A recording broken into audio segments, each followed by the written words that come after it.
Hari kelima arus balik Lebaran Idul Fitri 2024 di Pelabuhan Amahai Maluku Tengah terpantau membludak.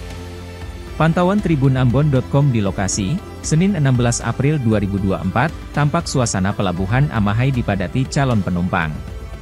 Saking banyaknya, sebagian calon penumpang batal berangkat dan memilih berangkat Selasa pagi besok. Fitri dan dua orang temannya lebih memilih berangkat besok lantaran melihat penumpang di atas kapal terlalu banyak. Sebab, saking banyaknya sebagian penumpang memilih duduk di bagian depan forward share kapal. Sementara itu, berdasarkan data, lebih dari 400 penumpang telah bertolak dari Pelabuhan Amahai menuju Pelabuhan Tulehu.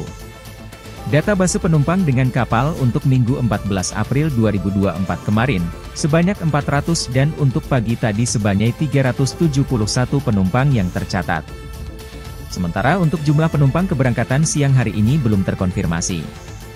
Namun, jika dilihat kepadatan di atas kapal diperkirakan lebih dari 400 penumpang.